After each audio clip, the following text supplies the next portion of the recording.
What up, everybody? It's your boy, back with another video, guys. You know it. Anyways, guys, I'm going to be doing a video for you guys today on this awesome book, Hocus Pocus, the all-new sequel. Basically, it takes place in our time, 2018, and the last chapter, the last chapter, is 2019, so it's a year later. Awesome book. We get to learn so much more about the Sanderson sisters. We get to learn more about the Sanderson sisters' family. We even get to meet the Sanderson's mother, Drusilla, the Terrible. I think her name is. Let me figure that out real quick for you guys. I think Drusilla the Dreadful is her name is. Drusilla the Dreadful. We even found out that they had a fourth sister named Elizabeth, who I don't think they showed it in the actual movie, but there is a baker who lived next door to the Binks' house, Thackeray Binks' house, family's home, and her name was Elizabeth, and she's actually the fourth Sanderson sister. And we also get to figure out who the I in Winifred Sanderson's spell book belongs to finally. Great book. Anyways, let's dive in. So the three main characters of this book are Poppy, which is Poppy Dennison, which is the son of or daughter of Max and Allison, who are the main characters in the original movie. Isabella Richards, who's actually the great granddaughter of Elizabeth Sanderson, and the great niece of Sarah, Winifred, and Mary Sanderson. Such a great book. I found it, like I said in the other video, Isabella loves Richard, Poppy loves Isabella, but doesn't know how to say it because she's the most popular girl in school, and all this. She's the well-liked girl in school, and she doesn't know if she'll like her back or something like that, and teenage angst, teenage stuff. Okay. And then the next person is Travis, is their other friend. Very good. I love this book. It was a very good book. They end up and in the end of the book, they end up defeating the witches again. But the last thing I liked about it, the way they ended the book, was Elizabeth Sanderson says to them, "Yo, we got to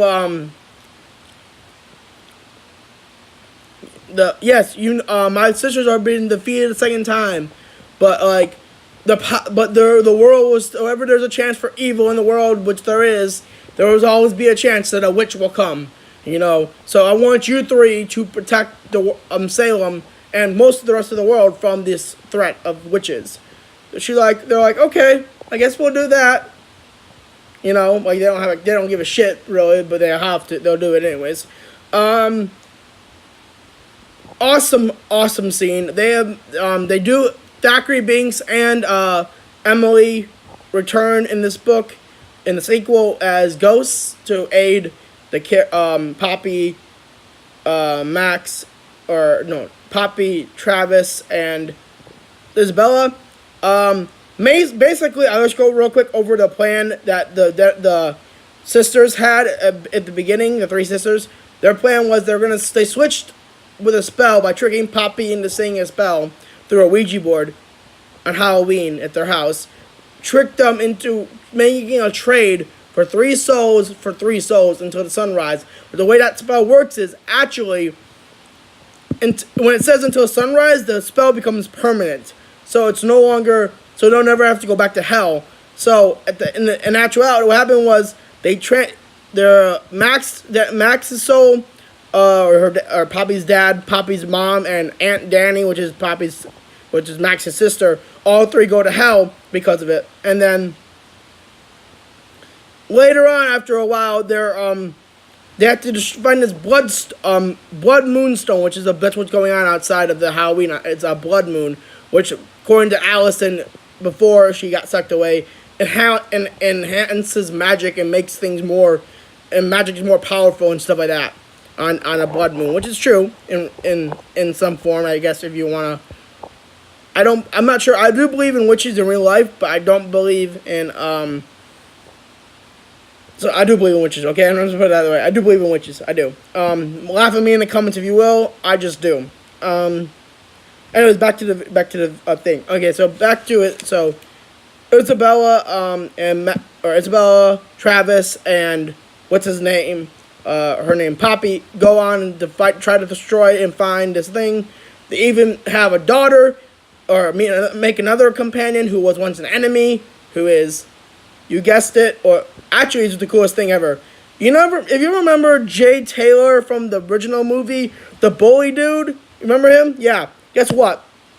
He's the principal of the Bailey high school that he and Max went to, and Max is the history teacher now. And Allison's a lawyer. So yeah.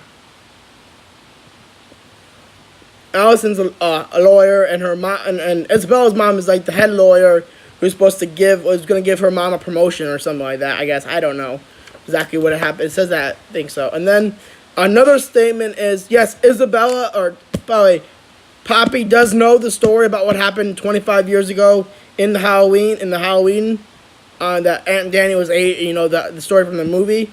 But did she really believe it? Somewhat, yes and no.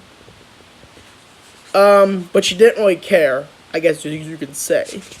Awesome ending. Awesome.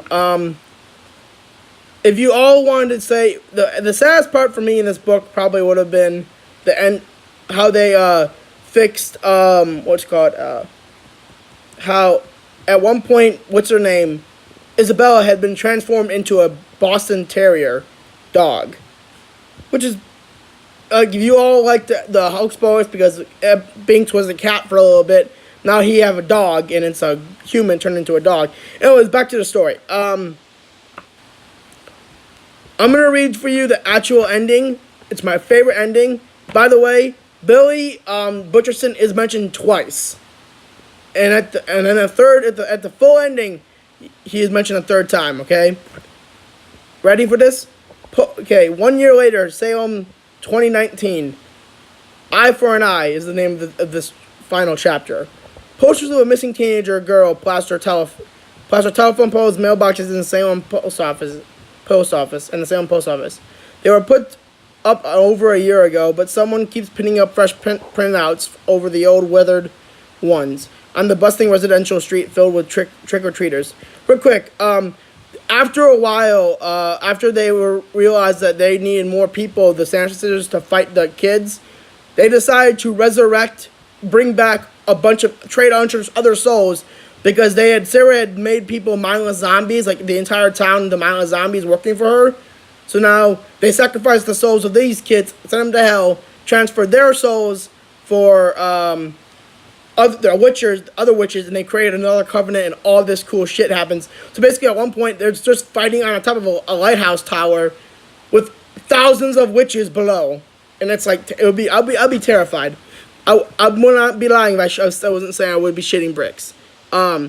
They were put over a year ago, but someone keeps putting up fresh printouts over the weathered ones on the bustling residential street filled with trick-or-treaters.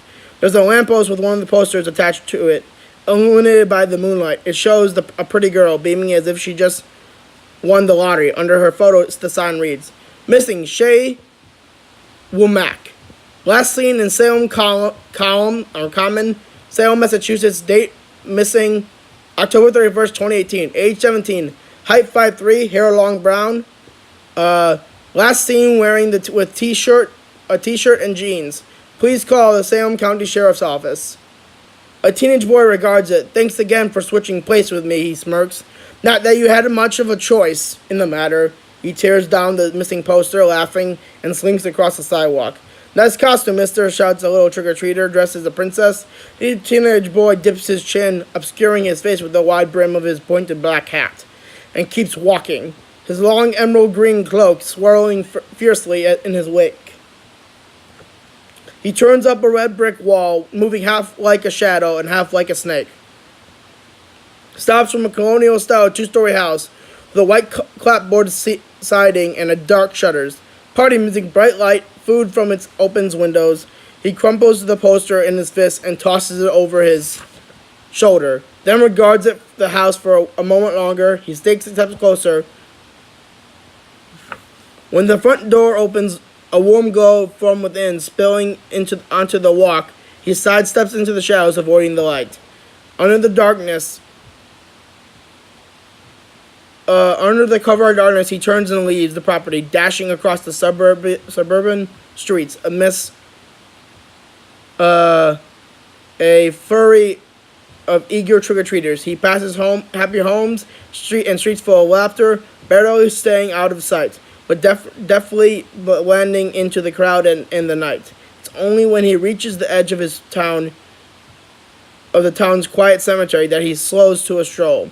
As he makes his way past an enormous tombstones, simple grave markers, and enormous stone crosses, and grand mausoleums, his eyes scan the grounds, looking for something in particular.